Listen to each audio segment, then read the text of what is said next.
I want to give birth in my hometown. Hey sis, could you please leave soon? One day after work, I came home to find my sister, who had gotten married and moved out years ago, in my room. She was proudly showing off her pregnant belly, but I was too surprised to say anything. I stood there in shock while she laughed at me. You're just in the way since you can't even get a boyfriend. An old maid like you should be grateful, she sneered. To make it easier for her to leave my room, which used to be normal before I left for work in the morning, I threw away everything that was in there. Now my room was completely empty, the bed, table, rug, curtains, all gone. The only thing left was my sister standing in the middle of the room. Your phone and wallet are in your bag, right? So you won't end up broke. It's time for you to stop relying on our parents and start living on your own. Yeah, I didn't think about getting my stuff back or kicking my sister out. I just didn't want to see her anymore. That's all. As I walked away, I could hear my sister burst out laughing, unable to hold it in any longer. You can't even say anything back at this point. Aren't you too weak? She mocked. Ignoring her, I kept walking down the hallway. My dad was on the phone in the living room, and my mom was probably making dinner, their voices cheerful and humming behind me. I walked out the front door, taking in the night air, adjusting my bag on my shoulder as I headed towards the street where there were many hotels. Suddenly, I realized something. I wondered who would pay the mortgage on the house from now on. Oh well, never mind. I'm Julia, a 27-year-old office worker. I have a stable job, but also do video editing, web writing, and blog management on the side. People might say 27 is old enough to start thinking about marriage, but I'm not too focused on love and marriage. Part of the reason is that my sister was treated like a princess at home, which made me feel left out by my family. This has kept me from really wanting to start my own happy family. I've always lived with my parents, and household chores are supposed to be shared with my mom. But in reality, I end up doing most of them. My mom comes back exhausted from her part-time job, and seeing her like that makes me feel like I should be the one handling the chores.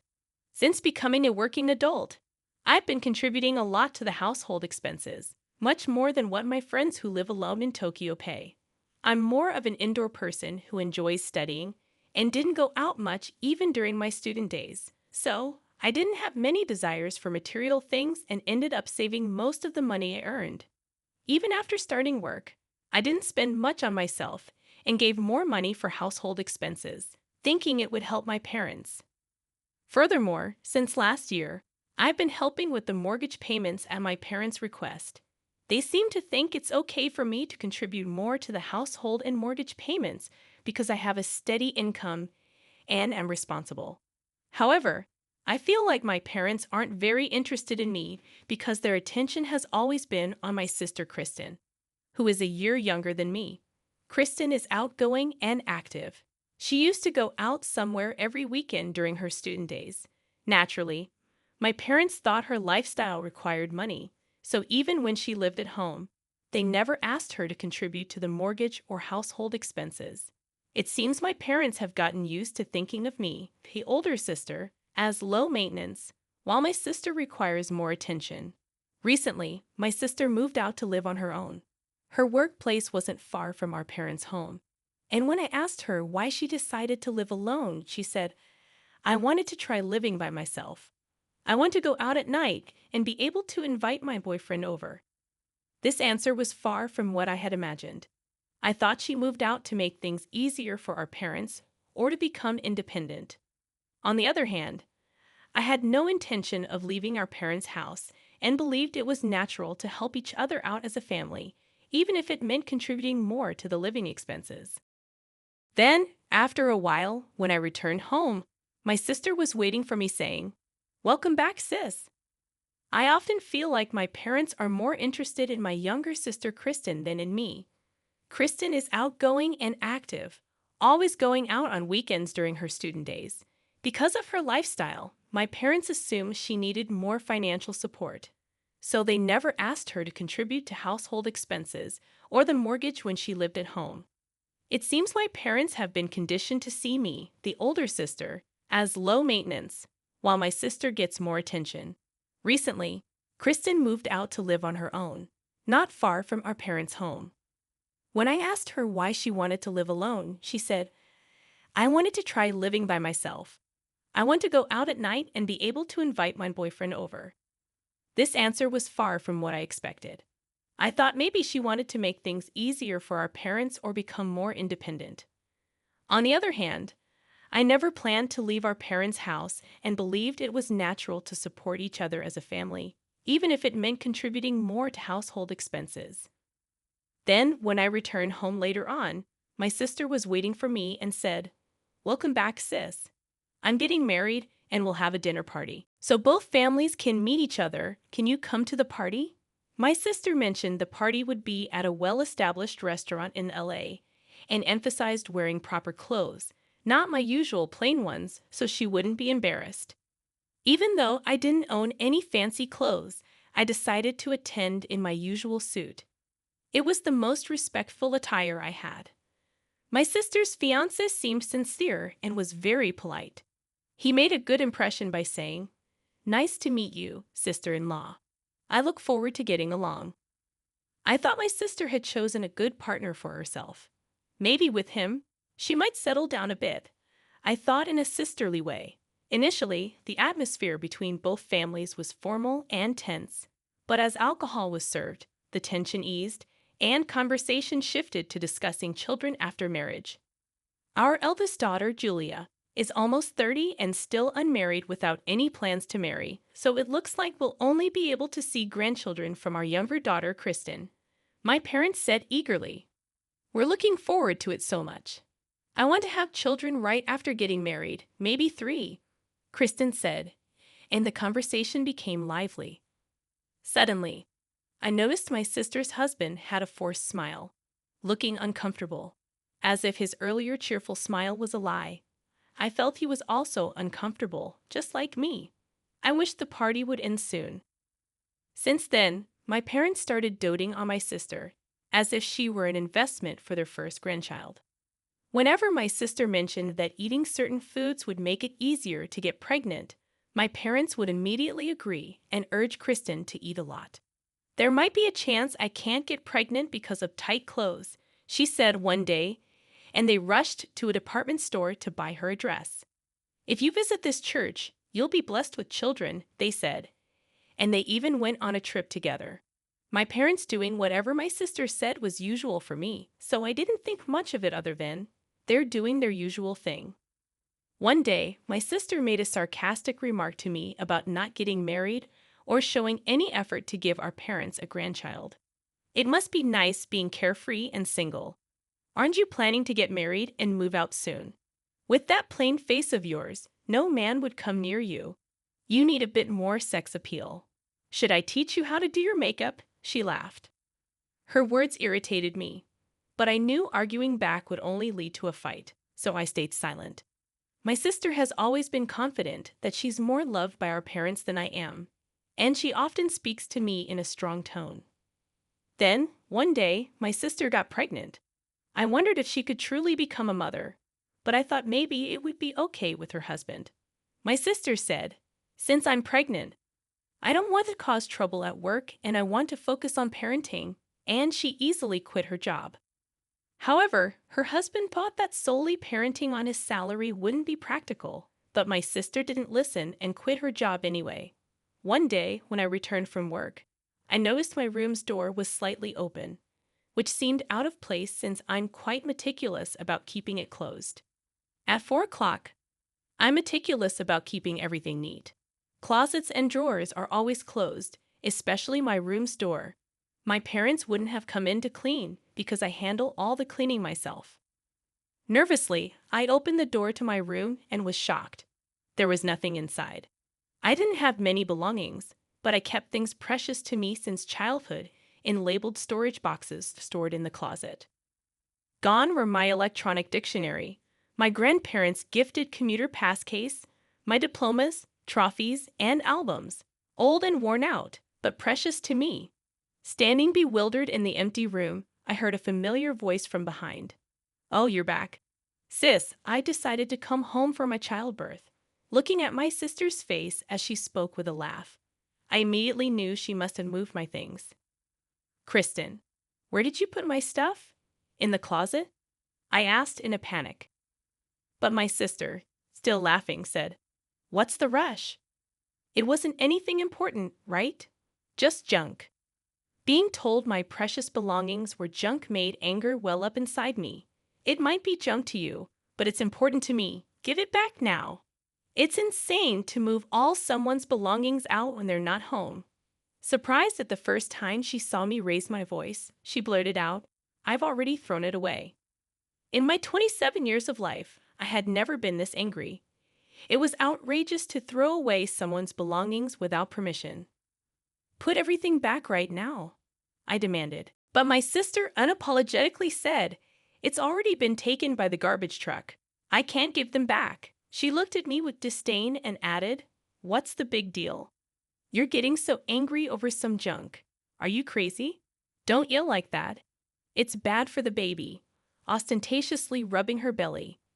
Then she continued, "I've decided to live here even after the baby is born.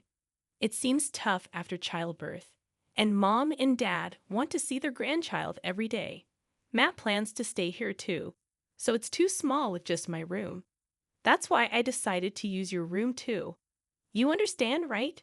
You're such a filial piety failure." I was utterly astounded by her selfish behavior. Going to our parents' home for childbirth is supposed to be a temporary return, but living here with her husband and child is simply cohabitation, isn't it? And then to unilaterally label someone as a failure in filial piety.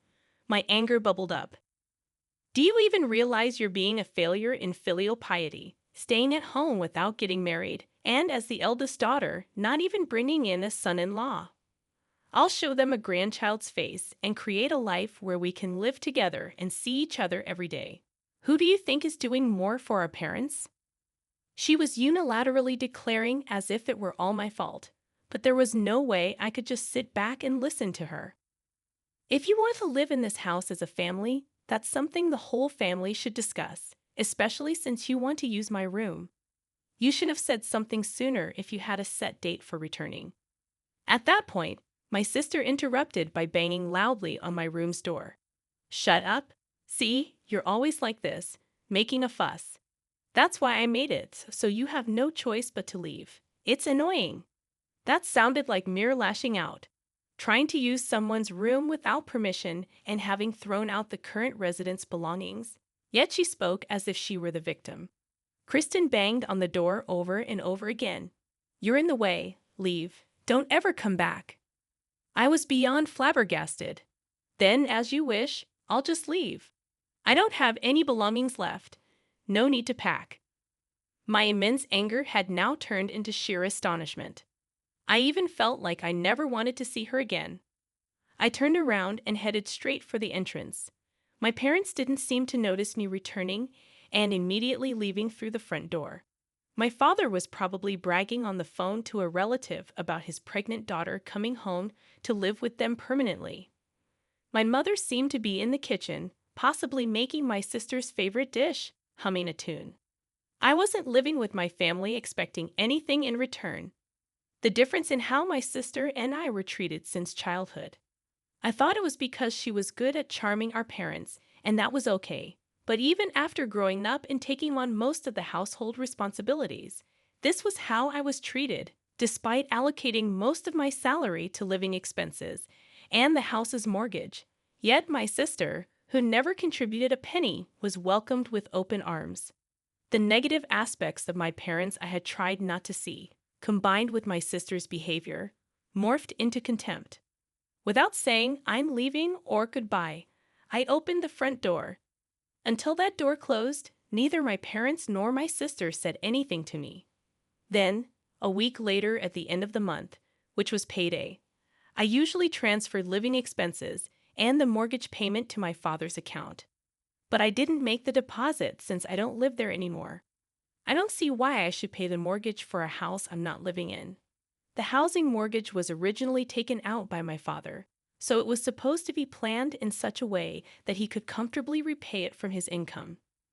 The household shouldn't become unsustainable just because I stopped making deposits. However, a little while later, I got a call from my mother. Right off the bat, she said, "Julia, we've received a notice for unpaid mortgage." When I checked, there was no money in my father's account. She rattled on before I could even answer, clearly in a panic. "Julia, do you know why this happened? Don't tell me you withdrew it." In contrast to her frantic tone, I answered calmly, "All I did was stop making deposits. I didn't withdraw anything. If there's an unpaid mortgage, it means the withdrawal couldn't be made, right? Did you make sure there was enough balance on the withdrawal date? You didn't make a deposit." "Why?" She sounded genuinely puzzled. So I became just as confused because it was agreed that I contribute to the living expenses and the mortgage since I was living at home. Once I left, I obviously wouldn't continue to pay, right? I don't live there anymore. It seemed to finally dawn on her as I heard her gasp softly. "So, you don't need to pay the living expenses." "You're right, but could you still contribute to the mortgage? Even living on your own, you should have some leeway, right?" "Sorry, but I can't. My current rent alone is $5,000. I'm stretched thin as it is covering my own living costs, let alone paying for a mortgage on a house I'll never return to." $5,000? You're just an ordinary employee. How could you afford such a place? Hearing my mother's astonished voice, I sighed. That's the same amount I used to give home every month. Asking such a thing now, it's clear you never really cared about me. If that's the case, I can't discuss money with you any further. I'm not your personal ATM. I could hear my mother whimpering over the phone. "No, no," she repeated, her voice thinner than I had ever heard. I felt no pity. A month had passed since I left quietly, yet there was no concern over my well-being. Only about the mortgage and living expenses, my rent, only money. It painfully highlighted that their interest was not in me but in my money. That's why I hadn't felt compelled to share that I was extensively freelancing online, making far more than my father's monthly salary. The house mortgage still has 15 years left, so I was depositing $5,000 every month, including savings. It seems my mother mistook it as my father's income. Given his age and years of service, her assumption was understandable, yet she never noticed the exact amount deposited every month. A glance at my father's payslip would have clarified the discrepancy. Ultimately, my mother didn't care about the source of the money, which is why she failed to notice when the monthly income halved, leading to a shortage and subsequent mortgage payment failures only noticed when prompted by a notice. When the absence was finally felt, she acted in a manner so typical of her, I could only offer a faint smile. Lately, she had been indulging my sister's demands for expensive baby items, further straining their finances. "But without your contributions, we can't make ends meet. Could you send some money as remittance?" "I've told you I can't. Why don't you ask Kristen to contribute a bit for living expenses? If that's not enough, maybe you should increase your part-time work." As I conveyed this, my mother's shriek pierced my ears. "Kristen just had a baby. How can I work more and leave her alone with the baby? Are you suggesting Kristen should work too? How could you say such awful things?" I clarified, that's not what I meant. If Kristen and Matt as a couple are going to live at Mom and Dad's house, then they should be contributing some amount towards the living expenses. I did the same, didn't I? And isn't Matt still working? Yet you're planning to live together without contributing anything. After calmly responding to avoid provoking my mother, silence followed. Staying there just temporarily might be fine, but Kristen said she plans to live there forever, and Dad seems to think the same. So it would be better for everyone living together from now on to discuss how to handle finances and share the burden. I've already left the house, so I can't be part of that discussion. Waiting a bit for a response that never came, I then said, "I'm going to hang up now. I don't plan on contacting you guys anymore. So after I hang up, I'll block you, Dad, and Kristen's numbers. You guys can delete my contact information too. Bye." With that, I ended the call. The last thing I heard was a bewildered ha from my mother. Before another call from my mother could come in, I quickly navigated my phone to block all three of them. After completing the settings, I took several deep breaths and moved closer to the living room window. From this 25th floor apartment, I couldn't see people outside without looking down. After leaving my family home, I moved into what's known as a high-rise apartment. In fact, my side income had significantly increased, allowing me to save tens of thousands every month, even after transferring $5,000 to my family. Remembering my mother, who would spend whatever money she had, I felt relieved I hadn't suggested using my savings to pay off the mortgage in full. After all, my parents wanted me out. Kristen, being heavily pregnant, couldn't possibly have moved my bed and table on her own. Someone definitely helped her.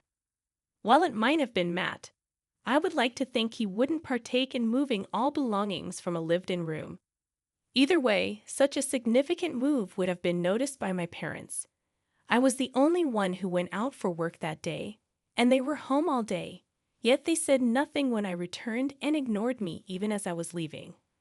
Whether they were persuaded by Kristen or not, it was clear my parents had a part in wanting me out. Feeling this betrayal, I decided then to give up everything and leave. Had I paid off the mortgage in full, the three of them would have lived comfortably in a spacious home. I could not allow that to happen, so I chose the high-rise apartment for my new home.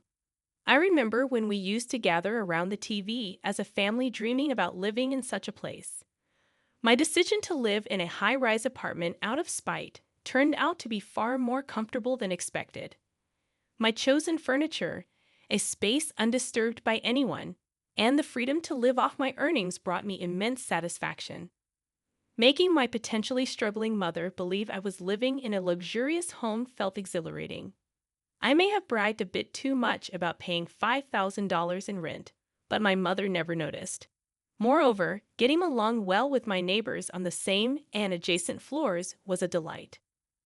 Contrary to my expectations of encountering boastful conversations about income or car ownership, everyone was humble, making for a pleasant living environment. 3 months later, my peaceful life was disrupted as I left the office. Kristen approached me from behind. "Sis, there's something I need to talk to you."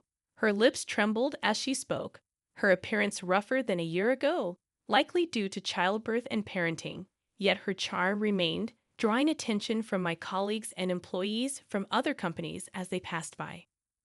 "Sorry, but I have plans afterward. If it's about the house, talk to Mom." I attempted to gently remove Kristen's hand. Her eyes began to well up with tears on the verge of crying, drawing some cold stares from the people around. It would be troublesome to be seen as heartless for rejecting her harshly in public. Reluctantly, I faced Kristen and suggested heading to a cafe near the station, to which she happily agreed. "Actually, I've been having an affair. Matt found out, and now he wants a divorce." This was the statement she blurted out the moment we sat down in the cafe. It felt like something out of a drama. "He had the baby's DNA tested without my knowledge. It turns out Matt isn't the father. He's furious and talking about divorce." Kristen spoke in a hushed tone, aware of the sensitivity of the topic. But I was overwhelmed by the succession of shocking revelations. He doesn't want custody since it's not his child. He's talking about filing something to terminate the parent-child relationship. I didn't understand all he said, but he's refusing to give us any money, insisting on suing for compensation. "You're wealthy, right? Please do something." Perhaps this is what it means to be utterly speechless. My sister cheated, so it's natural she would be sued for compensation. And of course, no one would want to pay child support for a child that isn't theirs. I couldn't comprehend the nerve of my sister coming to me for a solution. "Why don't you ask the person you cheated with to pay the compensation to you?" "I can't do that. It was just a fling because I found him attractive, and after a few dates and finding out about the baby, I cut ties." "You thought that wouldn't come out." "I thought Matt would forgive me." It seems she underestimated her own husband to a remarkable extent. Though I knew my sister was selfish, I was astonished to see she treated even her loved ones this way. Then Matt didn't forgive me at all. Instead, he said he's been hating how I acted like a princess all along and that the pressure from our parents to have children was unbearable. Terrible, isn't it? Even being blamed like this, my sister still finds a way to play the victim. I can't pay the compensation, and mom and dad say they have no money, so you have to pay it, Julia. She naively assumed it was a given that I would pay, just like she thought it was okay to throw out all my belongings, labeling them junk. I was profoundly disgusted by her sense of entitlement, that someone would always bail her out. Without hiding my revulsion, I stood up to leave, and Kristen quickly turned pale, grabbing my hand with both of hers. I understand. I'll apologize. I'm sorry for throwing out your stuff without asking. I've apologized. So we're good now, right? Please give me the money quickly, she said, tilting her head slightly and using a sweet voice that sent shivers down my spine. I shook off her hand in disgust. Are you stupid? Why should I pay for the consequences of your affair? It doesn't matter if we're sisters. I hate you. I despise you as a person. I wouldn't help you even if you begged. With that, I left money for the coffee, which hadn't yet been served, on the table and headed for the exit, ignoring Kristen's dramatically loud crying to attract attention and guilt me into returning. I informed the staff that I left the payment on the table and walked out. She probably thought her tears would make me reconsider. No matter how loudly she cried or called out for her sister in a tragic voice, I ignored her and walked away. When I saw her standing up and heading towards me, I hurried to a crowded area, not stopping to see what she might do next. After about an hour of dodging through convenience stores, bookstores, and the shopping mall around the station, and seeing no sign of Kristen, I finally let out a deep breath and headed home. Reaching my 25th floor apartment, I quickly unlocked the door and slid inside, locking it behind me. Then the intercom rang. My intercom rarely rings. I don't use delivery services much, and my neighbors usually call to make an appointment if they need something. In this apartment, where solicitors are scarce, the chime ringing at such a time made my heart race. The intercom rang once, then again, with the intervals between rings getting shorter. It sounded like someone was pressing the button repeatedly, making me brace myself. The intercom monitor was pitch black. Thinking it might be malfunctioning, I leaned in closer, only to realize that the darkness was actually someone's pupils, causing me to instinctively swat it away. In doing so, I accidentally pressed the answer button, and immediately the voice I had been hearing echoed through. Just pay up, you ugly. It was my sister. Anger surged through me more than fear. I thought I had escaped. It sounds like you went through an incredibly challenging and emotionally draining situation with your sister.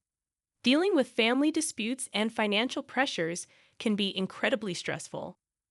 It's unfortunate that you had to experience this kind of behavior from someone you're related to. It's good to hear that the security personnel were able to handle the situation when your sister showed up at your apartment uninvited. It must have been a relief to know that she was escorted away and didn't return. As for the ongoing disputes between Kristen and Matt, it sounds like a difficult and complicated situation. Family dynamics can be complex, especially when money and legal matters are involved. If you're feeling overwhelmed or need support during this time, it might be helpful to reach out to trusted friends or a counselor.